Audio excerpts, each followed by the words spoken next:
Rail world کے معزز دوستوں، میں ہوں ماجد ملک اور آپ تمام دیکھنے اور سننے والوں کو السلام علیکم۔ ناظرین گرامی، جادو اور عملیات کے ذریعے اپنے اہداف اور کامیابی حاصل کرنے کے معاملے میں بنی اسرائیل قوم ہمیشہ سے ہی سر فہرست رہی ہے۔ تاریخ میں سب سے زیادہ جادو کے ذریعے کام لینے اور اس کی شیطانی طاقتوں پر یقین رکھنے والی یہی ایک قوم ہے۔ یہ قوم جب تک فلسطین میں رہی اس وقت تک یہ اسرا سے ناواقف تھی،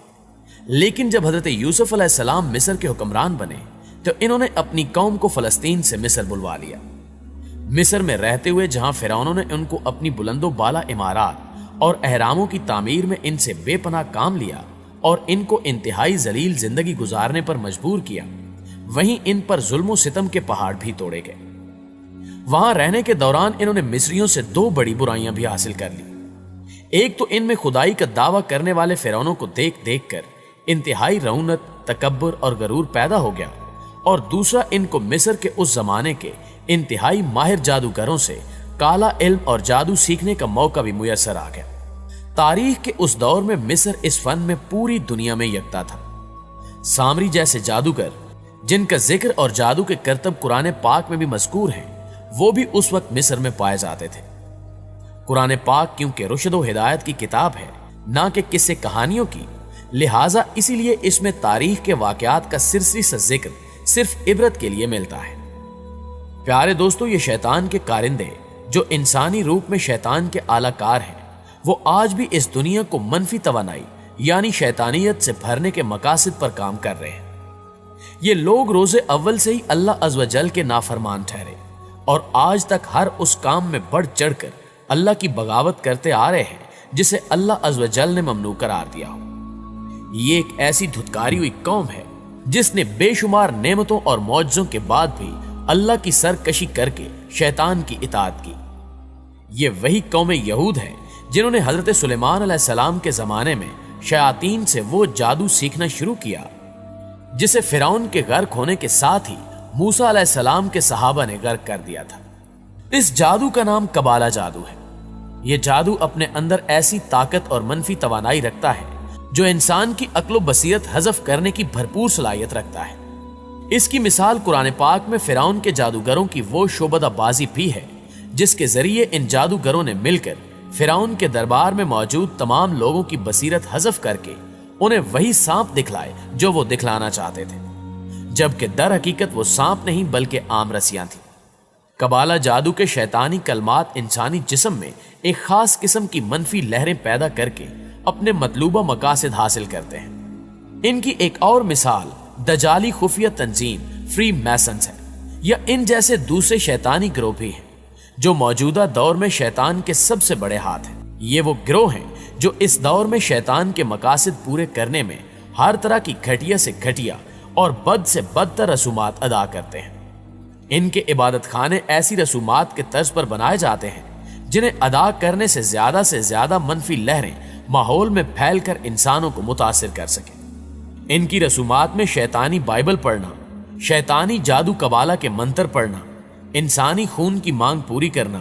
بچوں کے ساتھ بدکاری، مقدس کلمات کو غلیظ کرنا یا شیطان کو اپنی روح بیچنا شامل ہے۔ ان رسومات کو ادا کرنے والے شیطانی لوگ اپنی خواہشات شیطان سے پوری کروانے اور اپنی روح کو مکمل طور پر منفی توانائی سے بھرنے کے ساتھ ساتھ معاشرے میں موجود دوسرے انسانوں کو بھی شیطانیت کے رستے پر لانے کے لیے ہر ممکن کوشش کرتے ہیں۔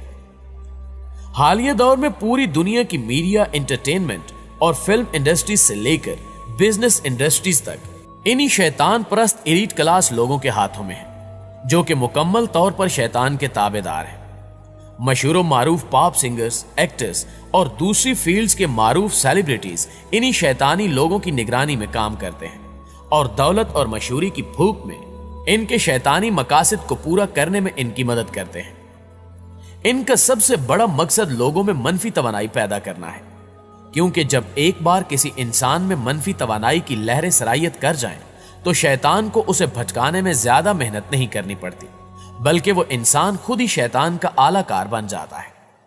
پیارے دوستو، یاد رہے کہ اسی سے متعلق رسول اللہ صلی اللہ علیہ وآلہ وسلم نے فرمایا تھا کہ گانے باجے میوزک دلوں میں نفاق پیدا کرتے ہیں۔ دراصل یہ گانے باجے پر مشتمل شیطانی الفاظ اور ان میں شامل میوزک کی منفی لہریں انسانی جسم میں شامل ہو کر خیر کو نکال دیتی ہیں اور شر کو پروان چڑھاتی ہیں، جہاں سے انسان میوزک کا دیوانہ ہو کر رحمان سے بیگانہ ہونا شروع ہو جاتا ہے۔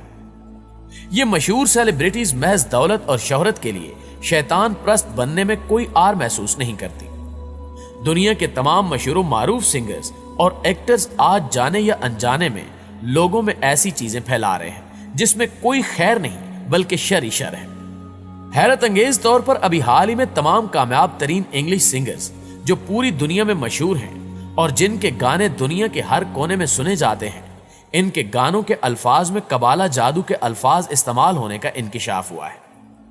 ان الفاظ کے ساتھ شیطانی منفی لہروں پر مشتمل میوزک بھی ہوتا ہے، جس سے زبردست قسم کی منفی توانائی کی لہریں نکلتی ہیں جو انسانی جسم میں کانوں کے ذریعے گھس کر پھیل جاتی ہیں اور انسان کو مدہوش کر کے نچا دیتی ہیں۔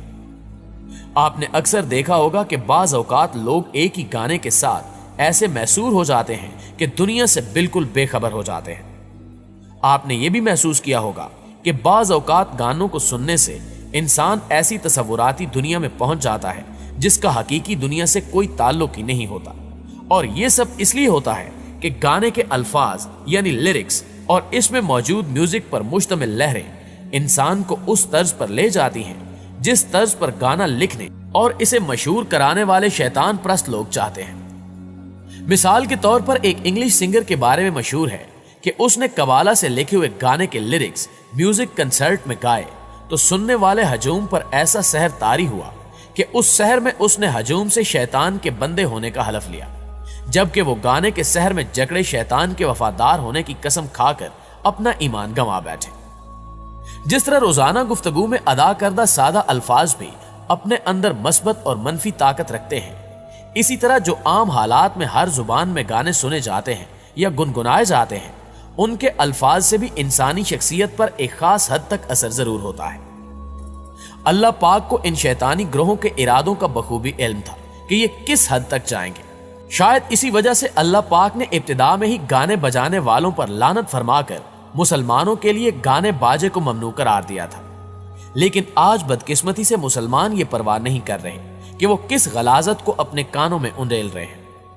اگر ہم غور کریں تو پچھلے کچھ سالوں سے سنگرز اور ایکٹرز کے میوزک البمز میں وقت سے پہلے جو ٹرینڈ یا ٹریلر کا کلچر پیش کیا جا رہا ہے،